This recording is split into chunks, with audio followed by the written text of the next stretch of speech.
Ladies and gentlemen, welcome to another episode of the Containment Unit podcast. We are so thankful you are here for what is a very exciting show. We have not only my buddy Tom Henry, but we have the other third partner of the Containment Unit with us. I'm Mark Bryan Wilson. I was on the Ghost crew, both as a builder and a performer.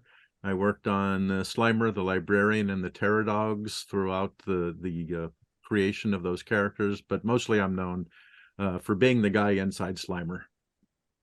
And today's special guest, Stuart Ziff. I'm Stuart Ziff. I ran the ghost shop on the first Ghostbusters. And I did that from 1983 to 1984. I was born in Burbank in 1949. Burbank's part of Los Angeles. I grew up in the San Fernando Valley. I was like the garage Tom Edison. That is, my brother and I would be constantly build stuff in our parents' garage. Like I made a machine that grew a continuous rod of ice straight up. I got involved with refrigeration and so on. Anyways, my goal was to become an electronic engineer, and I went to UCLA and have a bachelor's of science degree in engineering. And then I didn't want to go to work or graduate school, so I ended up at California Institute of the Arts, and I have a Master of Fine Arts in Sculpture. In the process, I met this guy, Larry Albright, who taught me how to do neon. And after I was going to become a famous artist, but I needed a job. And I didn't have much luck. And Larry was offered this job in the San Fernando Valley. And he didn't want to work at it. So I went for an interview at 10 o'clock. And at 11 o'clock, I was working on Star Wars. And I worked there for, 6 months. The fool that I am. A small little film called Star Wars. Just a small little film. Little indie. I mean, I quit because I wanted to go back to my artwork, and it was at the end of the production, and I was now to be a filmmaker. Well, needless to say, I didn't have to look for a job for the next 10 years because all these people became the preeminent people in film. And I ended up moving to Northern California. That was Industrial Light and Magic I worked for. And Lucas moved it to Northern California, and I worked under Richard Edlund on two other Return of the Jedi and this second and third Star Wars film. Richard was coming down to LA to start Boss Film, and he had this two small films, 2010 and Ghostbusters, and he needed someone to run the ghost shop. I never did anything like that. I was terrified. I remember going out to dinner with Phil Tippett, and Phil encouraged me to run the shop. He said he looked over the script for Ghostbusters, and he said, "Oh, Stuart, at most, maybe you'll have 15 people working on it, anyways, we'll fly down John Berg. John Berg did stop motion. He did some of the Cantina creatures. Guys would know better than I, his background. And he was to fly down once a week and give me advice. He lived in Northern California.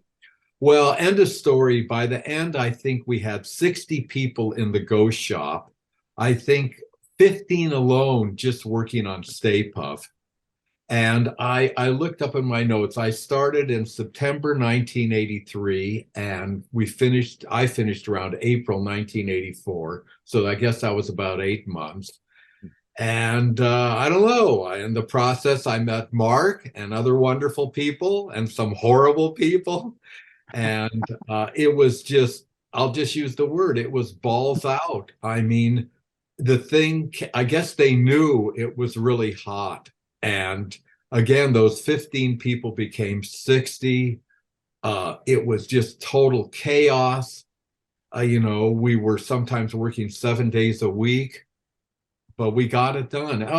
And I'm also saying, I think inadvertently, my contribution, though I went to art school, I'm not a sculptor. I didn't know anything about creatures. This was not my world. On this job, I was a manager. But so I had to hire people to do all these different functions.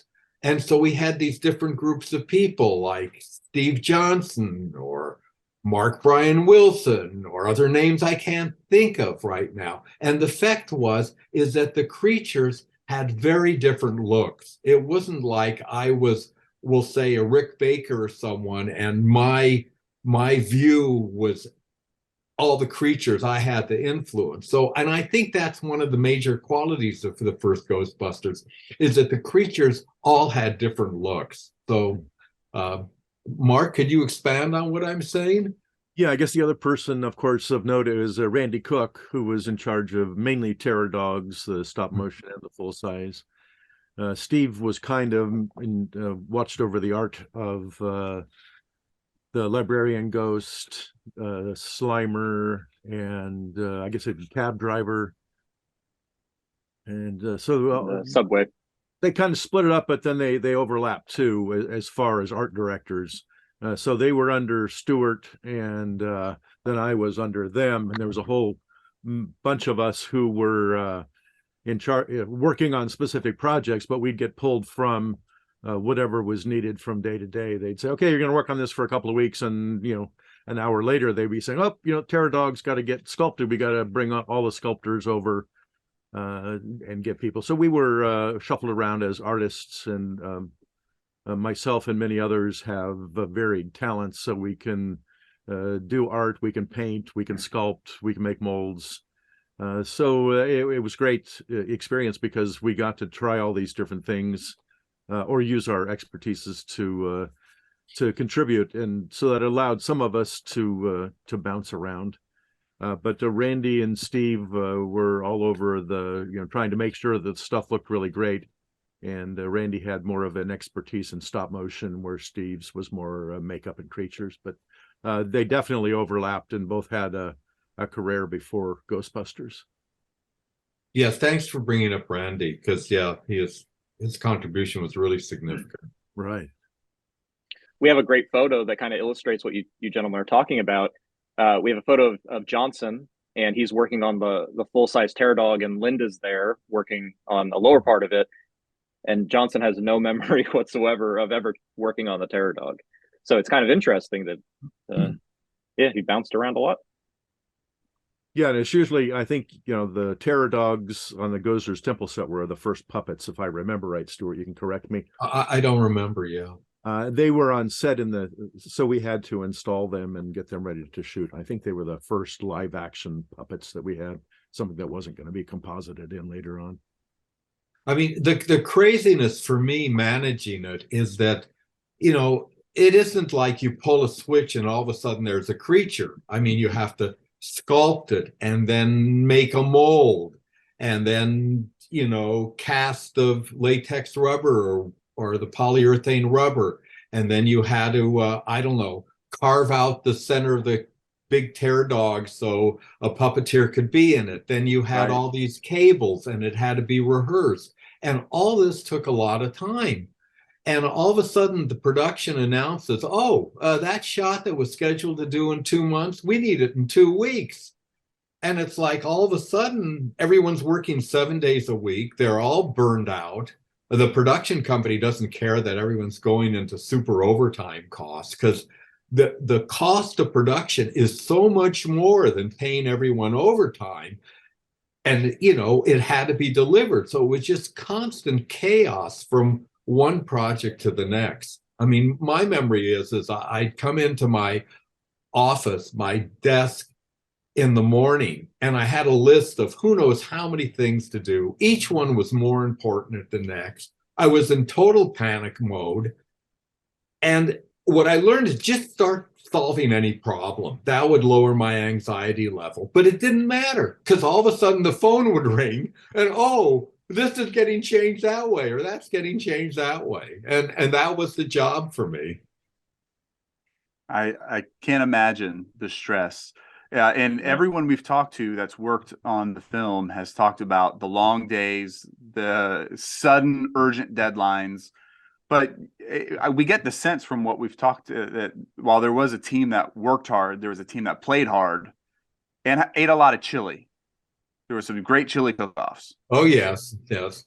Yeah, I would actually, funny you bring that up. it's so funny. People have all these chili recipes, and they can have all this beer and this spices and this way of cooking. I would cook New Mexican chili, which is simply you take beef, cut it into bite-sized cubes, brown it. Then you put in garlic and this a whole bunch of ground up red chili powder from New Mexican chilies. I actually buy it from Savory Spice, and that's cooked separately from the pinto beans, and then it's served like mashed potatoes and gravy. And I'm so proud that that turned out to be the most delicious one, you know, even though it didn't have all these wonderful magic ingredients of everyone else. So yes, I have fond memories of the chili cook-off. It seemed to me that Saturdays were they would bring in lunch for us. So they'd, you know, get a bunch of catering tables and stretch them out in the creature shop, and they'd get ribs or do a chili day or Pollo Loco or whatever was around at that time. And then, so that was kind of fun to look forward to Saturdays. And it was more of a get together. You figure out there was all these people working in these separate rooms within the building. Yeah. And so you could go by and check on each other and see what everybody else was doing. And it was important to stay in contact with, you know, I know my mold is going to be made, and is everybody going to be ready for it? Or do I have an extra hour to sculpt, you know? So we'd find out those kind of things. But to get together on a Saturday and kind of have a family get together. Also, Marina Del Rey was just a wonderful place to work. Great sea air close to the coast. And a lot of times during the week, we'd get sack lunches. I don't know if Stuart ever came out with us, but we'd go over to the marina and watch the sailboats go by and sit on a hill in this beautiful park and, you know, get sandwiches from the boulangerie or whatever. And there's great restaurants. I mean, it's a great community down there, and a lot of great memories of flying kites or, you know, being very playful. It was a silly group of people, and I think we really enjoyed knowing that, you know, we're getting to do what we really love to do, and doing our very, very best in a very quick time. We were definitely challenged to every ability that we had to share. And so I always thought that Stuart's job was like herding a bag of cats or a whole bunch of, you know, because we're all, you know, I'm doing this, I'm doing that, I'm doing this, I'm doing that. And all, you know, very energetic and lively. And, you know, I'm sure there was 10 different types of music playing all throughout the building. Everybody had think CD players were pretty just, you know, coming around that point. So I might have had a CD player at that point. Actually, I think I still had an audio cassette player because it's the same one that Dana has in her apartment on the set in Ghostbusters. It's a beautiful white pearl unit, had great sound. One of the grips had recommended that to me. So, you know, lively environment and a fun, upbeat, you know, a lot of pressure and a lot of stuff to get done, but a great group of people. I still remember it like the last weekend, you know, high school or something, you know, that we're just chaotic and fun, but very, you know, productive. Yeah. Do you think that building's still there that you guys worked in? Pardon? Do you think the building still exists? Oh, I think it's been knocked over, and it's probably a massive condominium project. It was on Glencoe Avenue. And I mean, when we were there, it was, I don't know, I remember some pickup, you know, a place where tow trucks would bring cars that were parked in the wrong places and so on. And, you know, I mean, you know, we're talking 1983. So what is that? That's like 40 years ago. You know, that's a long time ago. It's so interesting because sometimes I've given presentations of when I worked on the job, I just had this little camera. I'd be taking my own 35mm slides, remember, film. And I sometimes show that now, and I'm realizing probably most of the people in the audience weren't even born when we worked on Ghostbusters. Yeah. Yeah. Yeah, we had two or three buildings. I know there was the Marshmallow Man building down the block.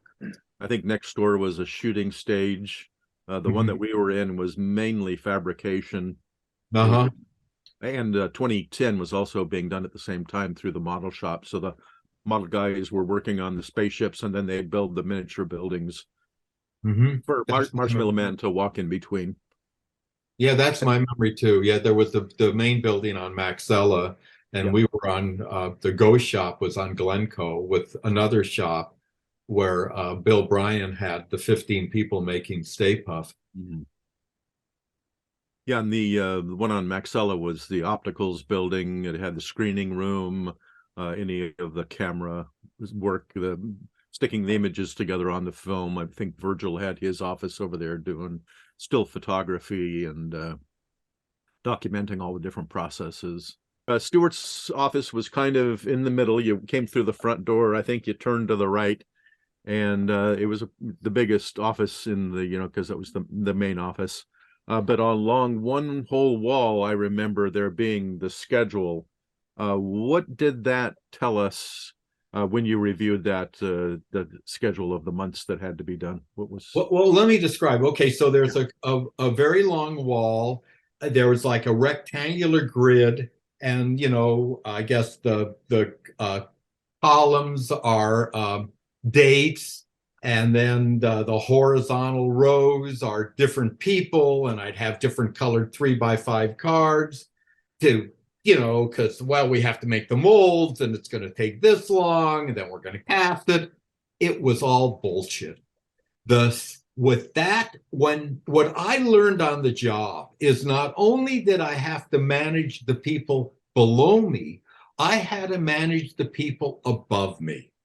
And in true Hollywood form, from this other building, there was like the middle management jerks who validated their time by coming in, instructing the puppeteers that, oh, that doesn't look good.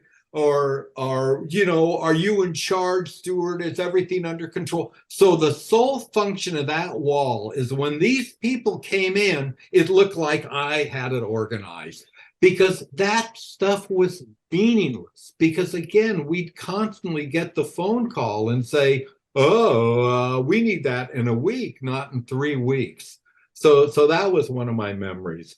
Michael Gross, as I remember, explained to me, he said that when Ivan Reitman would make a film, the film would go along and go along, and then it starts on this ascent towards the climatic end. Like in this case, it was like Stay Puft walking down Manhattan.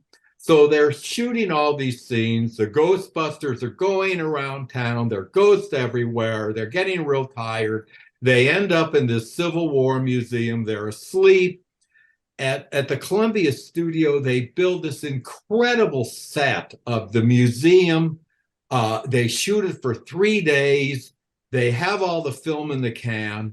They start editing, and they realize that as they're going to this climatic end, their original plan, they were going to spend a lot of time in the museum with the ghosts floating over Dan Aykroyd and doing that dangerous stuff. Well, when they edited it, they realized that if we go like that, we're breaking that very exciting thing to the end. So basically, most of the footage ends up on the cutting room floor.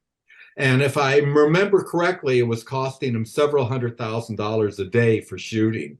And that went bye-bye. And because we want to make a film, we don't want to put the shot in that everyone thought was going to be so wonderful.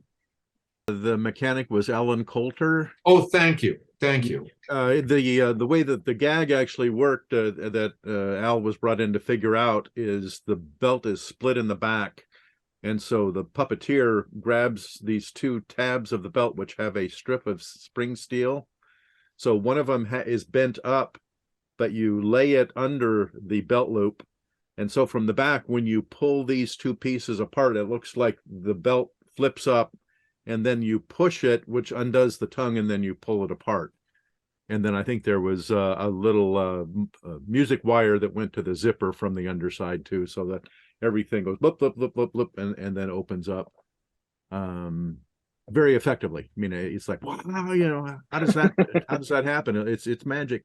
And then Kimberly Herron, I believe, was the actress, Playboy model, a very sweet lady. And Steve and I were doing the body mold on her.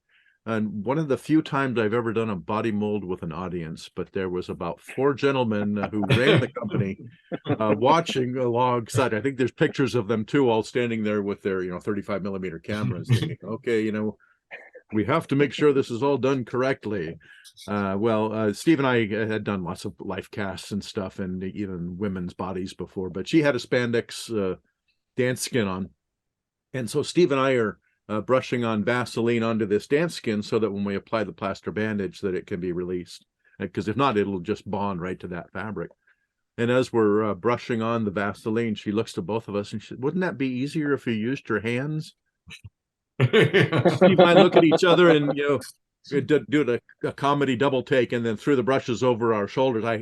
They landed on the floor someplace, but then we were able to apply the Vaseline to the rest of this actress in order to get the job done, because we are responsible artists. That's right. And I remember when you and Steve literally looked at each other like, whoa, and just throw, it's like with rehearsal, these brushes go flying, It's a tough job, but someone had to do it. Yeah, I'm glad nobody asked for my paycheck back. So.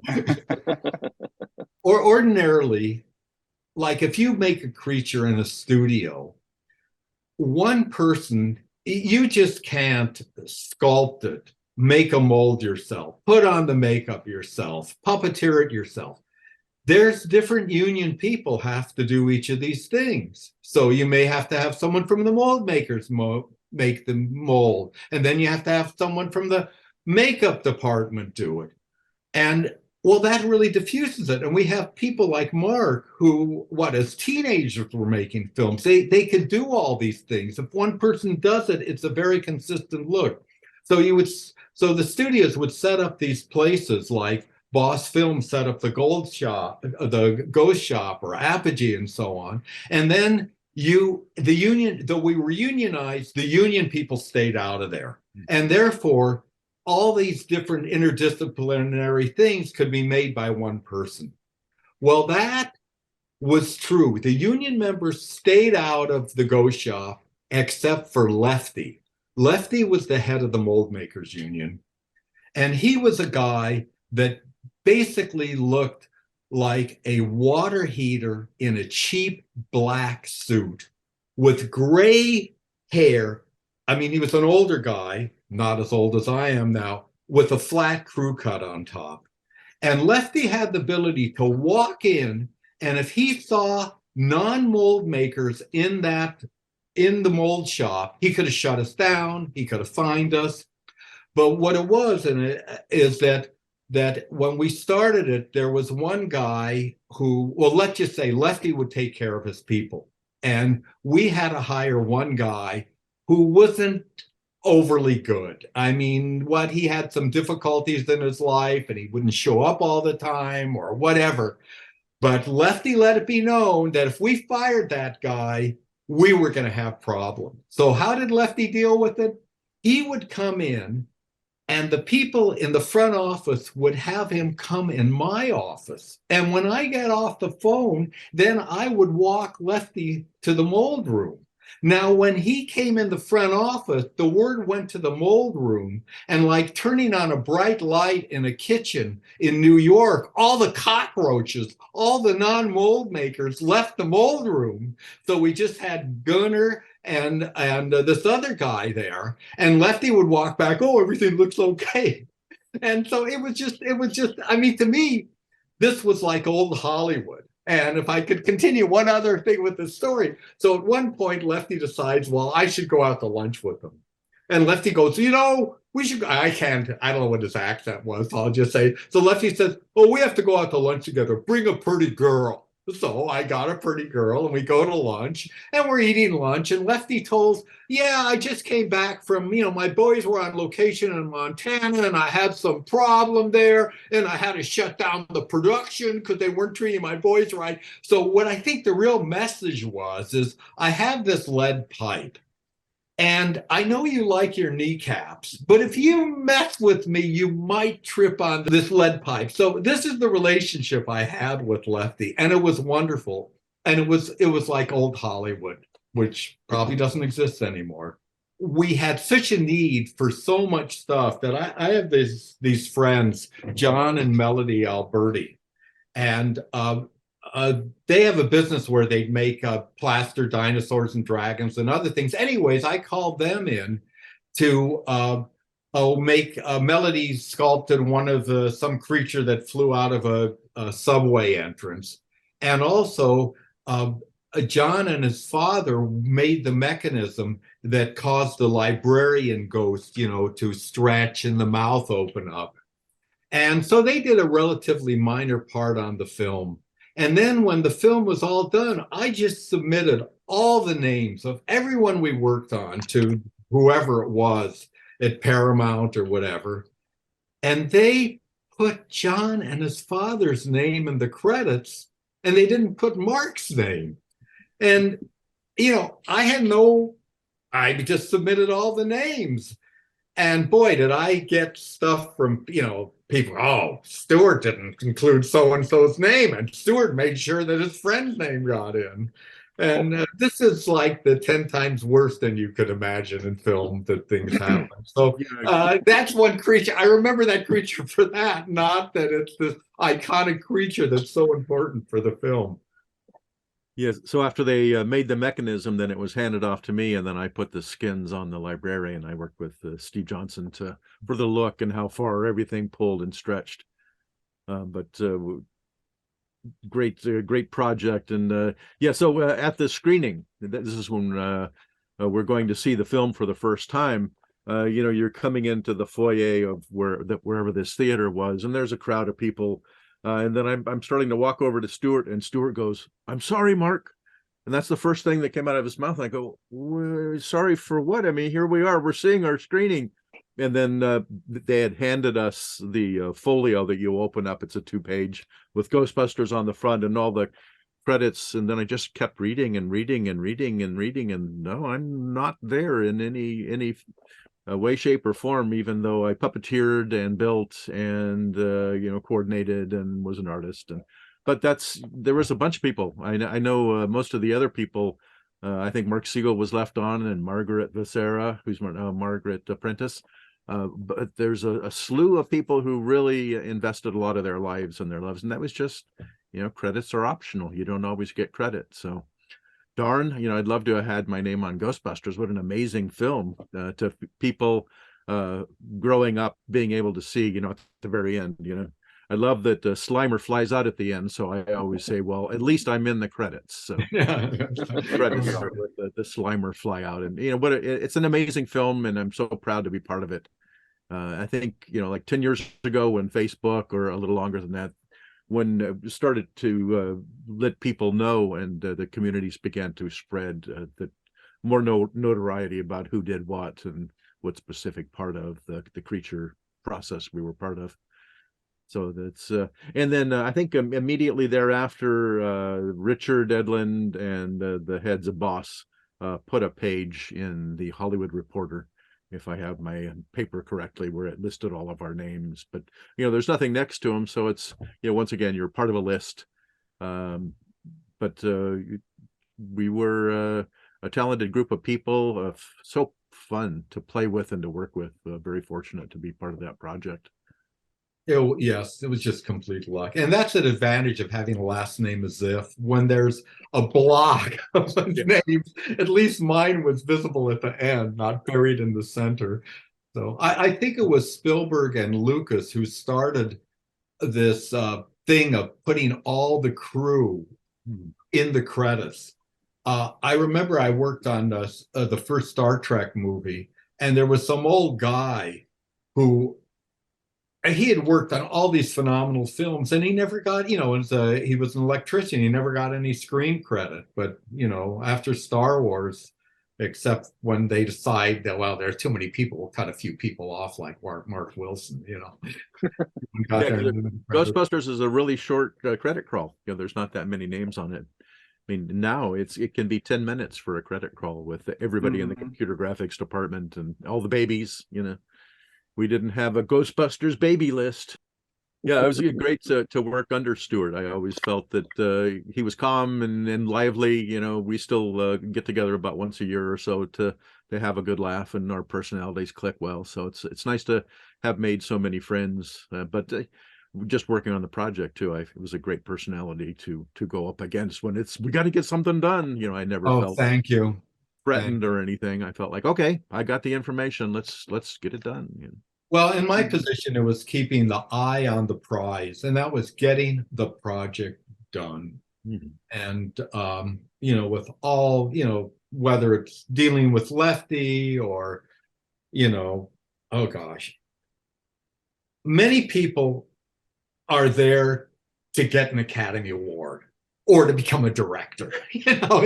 Well, I know I'm starting off as the lowly assistant. I really want to direct films and have my own private plane. So you have to deal with all these personalities, Oh, Tom, I want to tell another story. So the background of the set, yes, exactly. If my memory's correct, they made all of that out of like what, 3/4 inch plexiglass. Apparently, they depleted that type of plexiglass out of every warehouse up to the state of Washington, if it's true. Yeah, on the Terror Dog with the longer horns, I was inside of that, and that would have been the one because it doesn't have any teeth. If you watch in the film, the Gozer goes over to pet that dog on the head, and then I'm the puppeteer inside that tilts it towards her so she can scratch the head. But then you cut into a close-up, and the Terror Dog has miles of teeth because that was shot many months later. There wasn't enough time to do the mechanics and all that, and it wasn't necessary. But it's interesting to see how many teeth join, one of those little continuity things. But the set was gorgeous. I remember that like the floor under the pillars that the Terror Dogs were on that was probably 4 feet up. And then so the railing was up, 6 feet or 8 feet. And then in order for the puppeteers to get into the Terror Dogs, we went around the back of the set, and there was like ladders and scaffolding to get us up into the rigging to put the Terror Dogs in place. And those two puppets had a big pole that went down the spine and into the floor. And then between Lars Anderson and a few others, they designed a system with bungees that allowed it so that if I could lean on the puppet and push it down, that bungee would take it up. Terry and Ron worked on the female Terror Dogs, and they would switch back and forth, and they're different size so that they would retension it for each puppeteer to give them just enough buoyancy. But a ton of plexiglass. That was just a masterful thing. And all the stair, the tread, and the flat part, the rise and the tread, acrylic. So they could light the entire thing. But really, really magical. And then that they had the full size doors that had to float into place, which were on like air pillows to raise these giant columns. So that's the back, and then on one side in fiberglass would have been the base of the pillar that the Terror Dogs are on. And there's Stuart on the left, Ron, and then Terry, Dwayne, and then Tim Lawrence on the top row. On the bottom row, and the curly hair is Lars Anderson, then Randy Cook, and then myself, Mark Bryan Wilson, on the far right. Got some I like your awesome shorts, Mark. cut-off shorts. It was hot in there. It was really, because there was lights pumping up through the bottom of the set, and then lights up from above. So like looking at the temple shot, like my background. So where is this exactly below? The stairs, where Terry's head is probably where the Gozers. I think there's like a set of back clear doors that kind of open. Mm-hmm. I think those are probably the rails above her head. Nice. Very and cool. Then there's some stuff that continues in front of her over us just a little bit. But yeah, in order to get into the Terror Dogs too, because if you'd step off one side, you'd fall down about 15-20 feet. Break a leg. So we had safety harnesses on.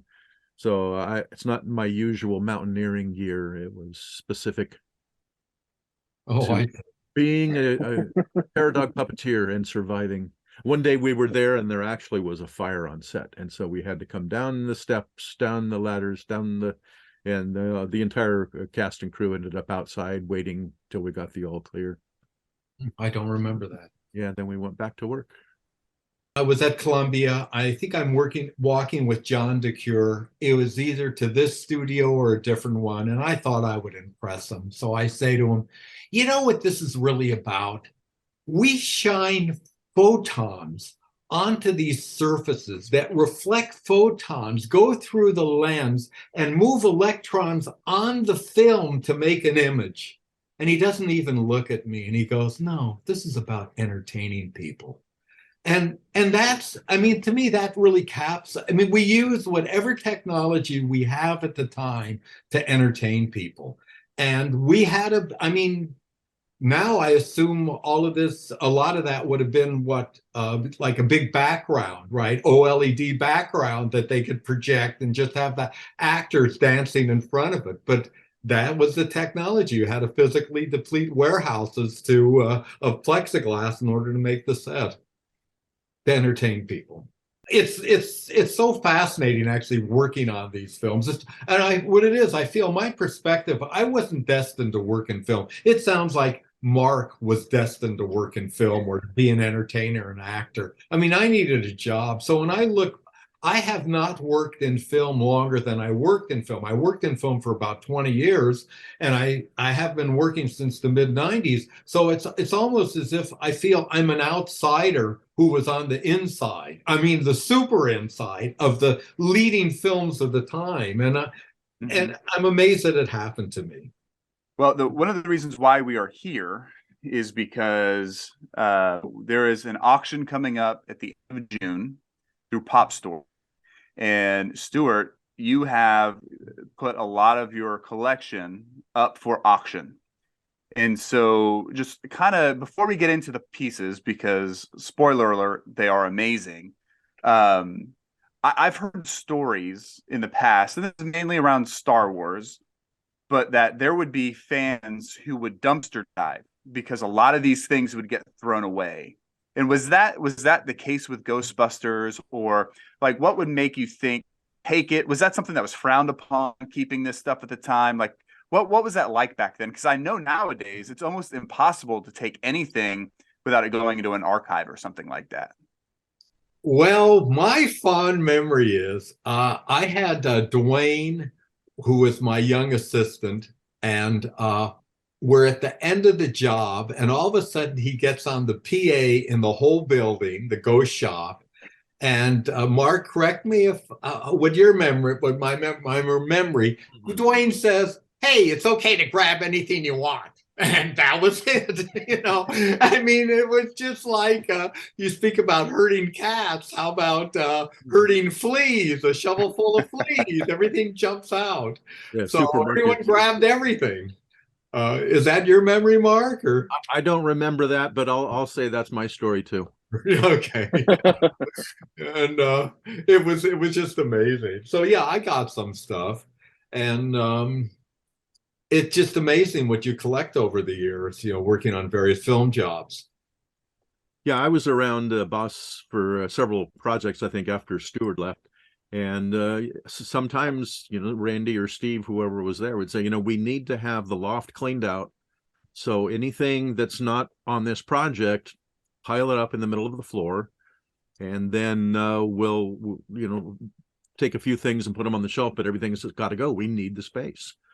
And so I know at one point I had a Marshmallow Man head, long since gone away. But it was like, well, if I don't grab it now, I didn't work on it, but that's really cool. And so that was on my shelf for quite a while. So as time would go on, different heads of departments or the change would happen within the building. It would be more models and less creatures, or vice versa.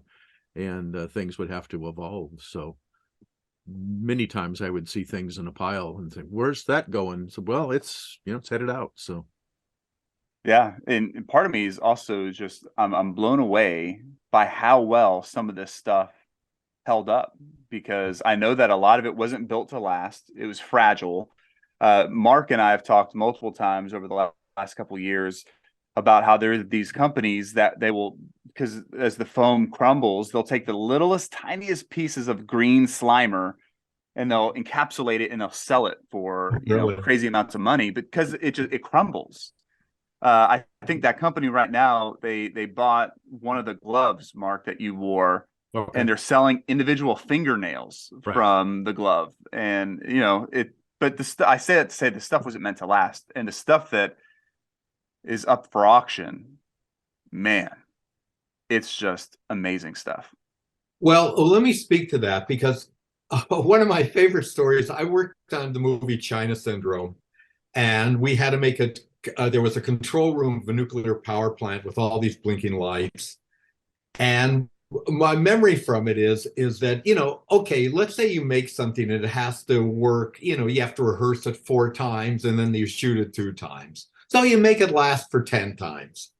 Well, what that didn't count on is the associate producer bringing through the latest bombshell starlet to impress. I'm not making this up. And then you had to demonstrate it for her, for him, And so then I learned you really have to make this stuff last a long time. Okay, there's that. The other side is the natural latex rubber. It just deteriorates. I guess ultraviolet destroys it, ozone destroys it. And Mark, correct me, I believe one of the qualities that had is when you make it out of foam latex, like if I make my arm out of foam latex, Yeah. and I'll have some structure inside, as I bend my hand, the skin sort of bends, right, as if there's muscle and bone. And that latex seemed to have that same quality. Am I correct, Mark? Is that? Yeah, it's because of the cell structure within the foam. It's how it crunches and looks very skin-like. Also, it can squash and stretch a lot. So a lot of times we take the core of the mold and put a spandex or a stocking over it and then cast the rubber over that, which would help it hold together a little bit longer. But just latex itself does tend to deteriorate, and that's the big part of what the foam latex is, of course. There's some other chemicals that are added to make it set and gel, and that's what you add in the blending process, but then you inject it into a mold, usually with giant syringes. But it's the same stuff that's used for facial appliances for many decades. Now a lot of the work is done in silicones, that they've evolved that technology quite a bit. But foam latex was, from at least from the 40s all the way up till the 80s for any kind of facial appliances, making somebody fatter or older or whatever. For the makeup artists, they would use that stuff. So I think that's probably why it got into the puppets, is because some of the makeup effects guys also did creatures like Rick Baker and Stan Winston and stuff. Tom Berman, all those guys use the same technology for makeups that they would use into the puppets. So that's puppet skins. Most of them are foam latex and don't last real long. Yeah, I think on the big tear dog head, I guess the interior was what? They take the mold and then paint it with layers of latex. This isn't foam. And then that was dried by just hair dryers, and then a polyurethane foam was put in. So that tend to held up better. Mm-hmm. And that's one of the things up for auction. I have one of the big tear dog heads. But like there's also one of the feet that broke through on the stone tear dog that I guess became Lewis or whatever, and that was all out of foam, and that just amazes me. I mean, after 40 years, it's pretty crumbly. Mm-hmm. Yeah, I think even if people aren't into buying props and stuff, just to see these pieces that are still around and hear a little of the history and what it takes to make them, I think is pretty fun for the fans. That tie. Oh yes. Yeah, that's amazing to me. Yeah, that's what do you call flocking, where you sort of have the electrostatic thing to spray on the flock or whatever. And I had it in a drawer. There it is. Do you wear it? Most of the stuff I wouldn't look at, and that's probably why it's in such good shape. It was just literally laying in drawers for decades. If you look at 159, the stretched head, I had that in my attic, and it was in a black plastic bag. And I didn't look at it for 30 years. And when Brandon Allinger, who's one of the heads of Prop Shop, came and was in my attic, and I ripped it open, and it was, even though it's latex rubber, it's still in excellent shape. Mm-hmm. And I guess it's because it just kept the moisture level high enough where the latex foam didn't crumble, from what I understand. Now, I think what also has to be said is that with the Stay Puft heads were made out of, again, natural latex rubber over a fiberglass shall we say, a skull. And that's what you see of 159 on the close-up of the rear of it. And of course, the latex rubber couldn't really stretch all that much. So we would have a head made for, so here's a head where the Stay Puft has the big flames and he's starting to melt. So, you could see the mouth is sort of melty there. And maybe, when it was animated, maybe the eyebrow would just move a little bit. So the point is there were many, many different variations of the head being made in various expressions. Oh, a thing to point out here also is the color of fiberglass on Ghostbusters is orange. That was a choice by Richard Rose in the mold shop. He said, let's make something that's identifiable with this shop. So the skull cap that was on my head inside a Slimer, Slimer's underskull, the Pterodog's underskulls, all those are in orange fiberglass. And so then we've got the tie, which we've talked about, which that's so cool. Nice to see it again.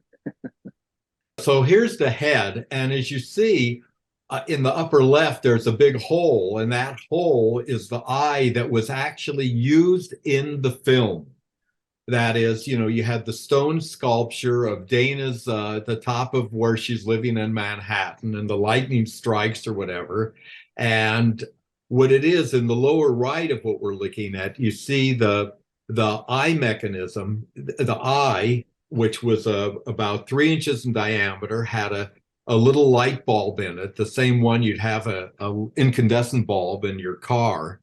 And the effects guys at Columbia Studio had little air cylinders, and that's that little brass thing that had a little like 1/8 inch diameter plunger rod that came out.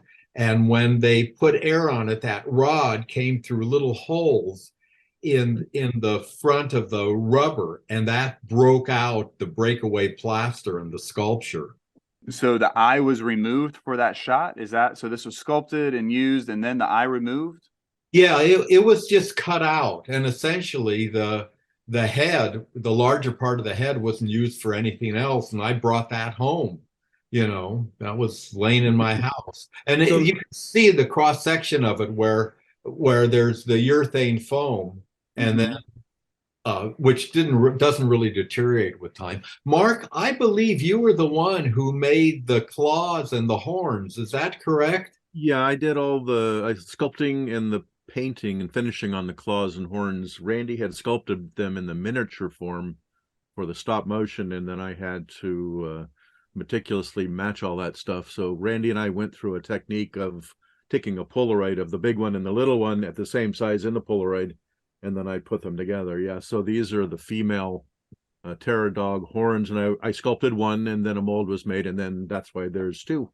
There was castings made, and then used enamels, I believe, to patina in the cracks and the creases. But if you ever had a chance to match the miniature to the large side by side, I had to match every groove, every crease, of course, the overall shape and all that. And I think, Matt, what you were saying, yeah, so that eye itself was inside of the plaster prop on set, but the head without the eye was removed. It wasn't on set probably, or it wouldn't fit in there. So, the eye, as you see, it just breaks out very specifically around the eye, and that's that very eye. Does it blink or anything, Stuart, or just light up? Or it just lit up. The range of film, as I remember, is about 5 stops of, camera stops from black to white. So if you wanted, the thing was the eye was supposed to gently glow on the set. That was what Michael Gross wanted us to do, as I remember. Well, you have to know the intensity of the set, so you know how bright to set the eye so it's visible, where it's just glowing.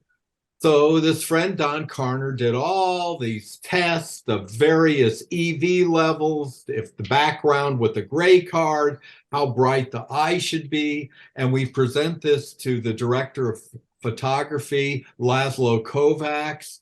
And he doesn't want some young people to tell him how to light the set. So he disregards everything all the information we give. He instructs the people by, to turn the variac so the eye's a certain brightness. And you can't see it in dailies.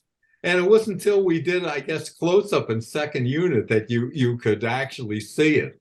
And I mean, I don't know, what's the point of this story? It's you work and work and work, you present to someone in charge, he just disregards it, and all that time and energy is just lost, and that's part of the filmmaking process. Yeah, it's part of the community is, sharing information, but we're all a bunch of artists with egos, and that's why we got into Hollywood. We wanted to show off, so you're dealing with that in every department. Everybody from the grip that you're saying, hey, I've used that before, I'd like one of those. Oh no, you're going to have this. Yeah. But that's how you get through the project, is you have to rely on everybody and communicate and learn all the different languages from the different departments, and sometimes you get it on film. They're just incredible, and to think that someone can own an original one, that's just bananas. Absolutely bananas. Yeah, it's fun to see all the detail in the sculpture.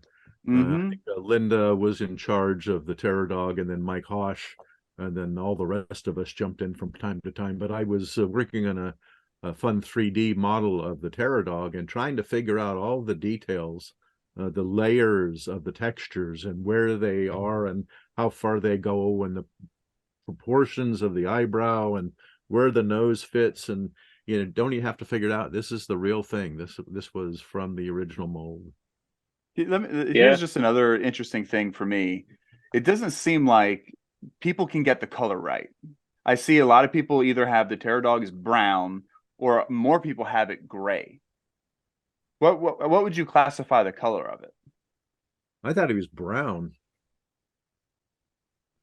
with yellows, and Sean McEnroe did most of the painting on the Terror Dogs. He used colored glazes, so I think the base was brown, and then he went in with cups of yellows and ruddier browns and blacks, but those were all washes, and he'd stipple those on just to break it up, trying to give you the layers of depth, because the rubber is very flat. It doesn't have the translucency. That's the beauty of silicone these days, is you can get the light to go into the surface. 162 was actually, if I'm correct, this was, okay, we told where the eye broke out in the sculpture, and then when you pan down, you saw the three toes of the feet break through the stone, quote unquote, stone sculpture, if I could get the words out. So that was all latex foam throughout it. There wasn't the polyurethane, and it really deteriorated quite a bit. And I was amazed, because when I brought Brandon over and showed it to him, I go, and you can see it's sort of gnarly where the toes were that Mark made, because it was just on a bookshelf for almost 40 years. And he goes, oh no, we'll put it up as being fragile, but people will still be interested in it. Wow. Oh yeah. Now, and then you got guys like Tom Spina who can help bring it back to life and restore these things, and make it look like the day it was originally created. But I think it's so cool. Now, these other arms, when Sigourney Weaver was in the chair in her room, and these arms break through the bottom and grab onto her, what it was, okay, let me go back up. At the Columbia Studios, this entire set was built 4 feet off the bottom of the studio floor. So in that way, like if the director said, Ivan Reitman said, oh, I want the Terror Dog here, the grips would take out their chainsaw, cut a hole in this floor of the set that again was 4 feet above the real set. And then puppeteers could climb underneath, and the puppeteer who was animating the Terror Dog, would essentially go through the floor from his waist up. Now, in that same situation, we had Sigourney Weaver in a breakaway chair. And as I remember on the set, okay, here we are. roll him. The arm breaks up, and it was just sort of hesitant. I mean, these guys didn't really want to touch Sigourney Weaver in places they shouldn't. And so it just didn't look right. And they do a take, and then they bruised her nose, and someone from makeup had to come in and paint where her nose or face was bruised. And finally, she looks through the hole in the chair to the puppeteers below her and says something like, "Molest me." And then they roll the camera, and bang, an arm grabs just above her breast, and another one just between her thigh, and it was a take. And that was one of the wonderful things of just being on the set and watching it being done. And that's under my category, that working on film is 10 times worse and 10 times better than you could ever imagine. And that was one of those 10 times better things, to see that being filmed. Now, what these arms are, I think after the arms reached up and grabbed her, then they place arms on her as the chair moved down towards the kitchen. And I think that's what these arms are in the right, with the bungee cord on it, so it would spring against her body. Now, the one in the lower left, I think I sent you a slide of Steve Neal actually sculpting the 163. Yeah, so that glove would have been worn on one of the puppeteers' arms. I think it was Steve Neal, Michael Hoover, and that was from Michael Jones, I think, if I remember right, were the three arms. Mm-hmm. Yeah, and I think that's the same as the polyfoam cast on the right picture that's on its back with the claws kind of pointing up. Mm-hmm. So that's the same, the three clawed version. And if I remember right, Steve Neal sculpted a couple of them, and Kevin Brennan sculpted one arm. And then Kevin sculpted Slimer's arms while he was there sculpting for us. Anthony and Claire Bueno did what? Breaking Up the crowd of their documentary of Ghostbusters. I forget. Okay, Cleaning Up the Town. Cleaning Up the Town. Thank you. At age 74, my memory is going the way of latex foam. So anyways, they photographed, I had this Stay Puft Head 168, and they filmed it probably 5 years ago, and the foam was in perfect shape.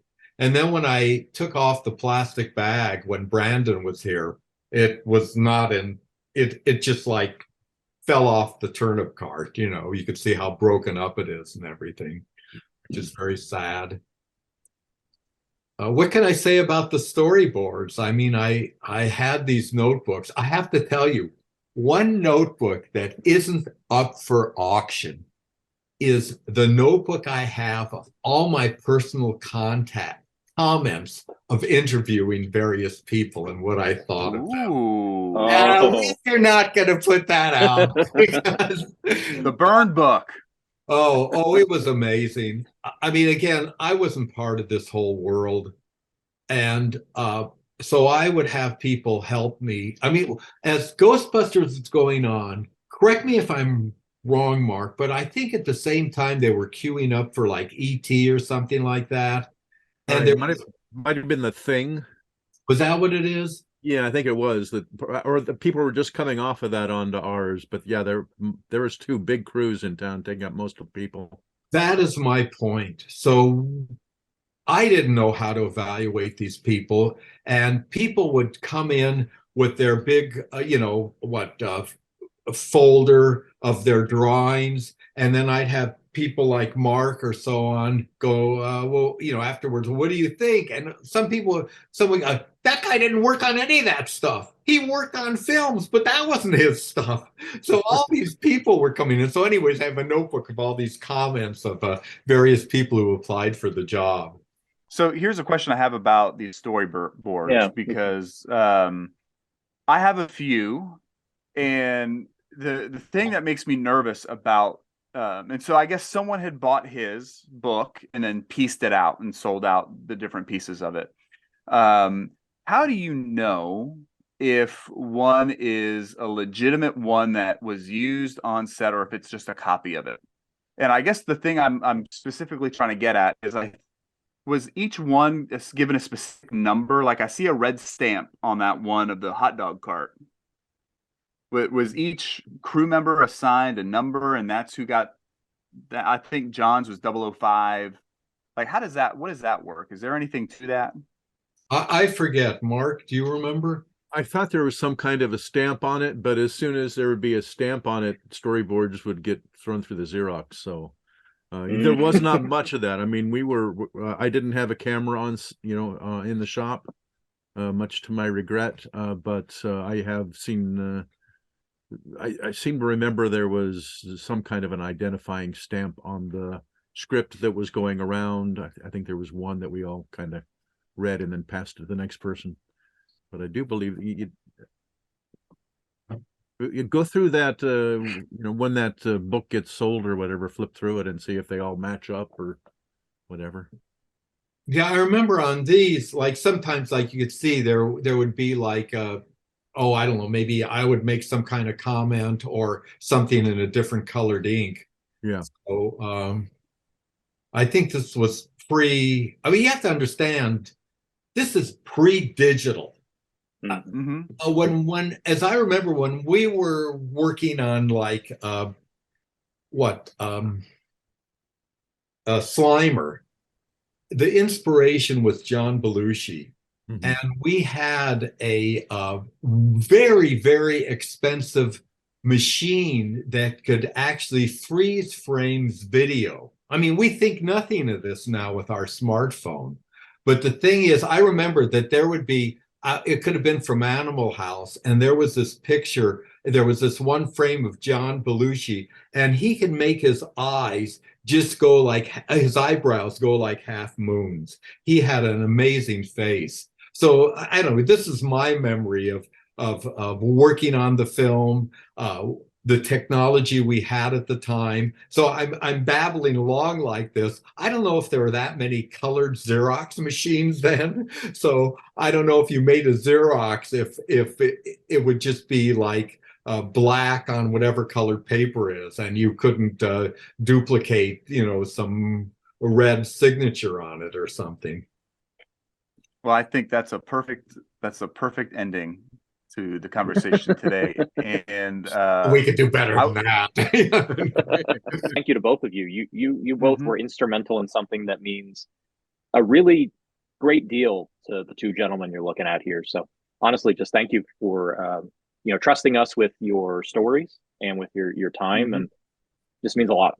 We're thankful that you are releasing these collectibles to fans, and our hope is that someone in our group is able to buy all of it, and so we can see it more, and it stays where it's going to be loved for a long time. But yes, thank you. And Mark, thank you for joining us and telling us some stories and filling in gaps. And it always amazes me how well you remember names, details, which is all the stuff that Tom and I live for. And so we are so grateful for that.